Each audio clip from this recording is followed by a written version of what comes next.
In the entire history of human civilization, there was once a place that held the sum of all knowledge in the ancient world. Hundreds of thousands of scrolls containing the greatest ideas, discoveries, and stories ever written. Then it was destroyed. This is the tragic story of the Library of Alexandria.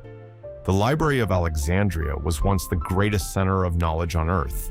It was built in the city of Alexandria in Egypt, and for centuries it attracted the brightest minds in the world. In this video, you'll discover how it was created, what incredible knowledge it contained, and the heartbreaking way it slowly disappeared forever. Stick until the end, because you'll see exactly how much humanity truly lost. It all started with one man's vision.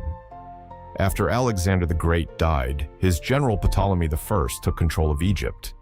He wanted to make Alexandria the greatest city in the world, not just in power, but in knowledge. So he decided to build a library that would collect every book that existed. His son, Ptolemy II, turned that dream into reality. They created the Great Library as part of a massive research center. It became the ancient world's version of the greatest university, combined with the largest library ever seen. Here's where it gets interesting. The rulers of Alexandria were obsessed with collecting knowledge. They sent agents all over the Mediterranean to buy or copy books. Every ship that entered the harbor had its scrolls taken, copied, and the copies returned to the owner, while the library kept the originals. At its peak, the Library of Alexandria held between 400,000 and 700,000 scrolls. That's absolutely mind-blowing when you remember every single one was handwritten. And it wasn't just Greek knowledge. They collected works from Egypt, Persia, Babylon, India, and many other civilizations. The library didn't just store books, it attracted the greatest thinkers of the age.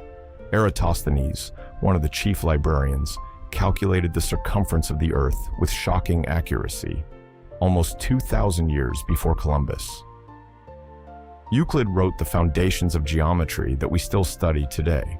Other geniuses there created early versions of steam engines, advanced medicine, astronomy, and philosophy.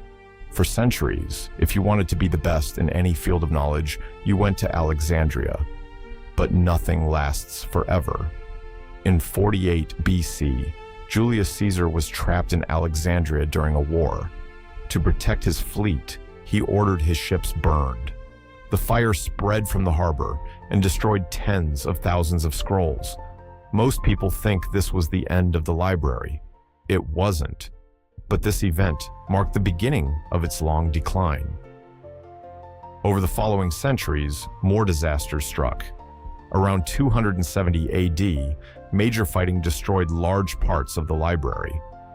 Then in 391 AD, Christian authorities ordered the destruction of pagan temples, including ones that still held thousands of remaining scrolls.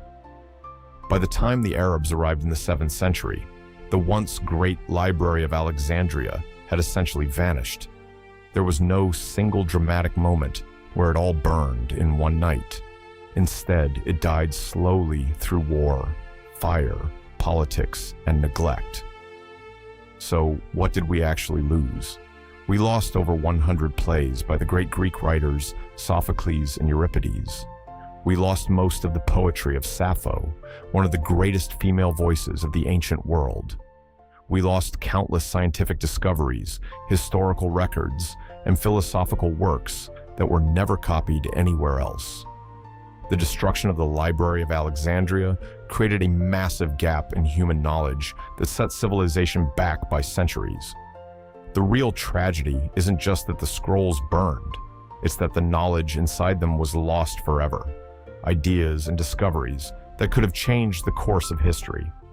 That's why preserving human knowledge still matters so much today. If you enjoyed this video, check out my next one, the Antikythera mechanism, the 2,000-year-old computer that shouldn't exist.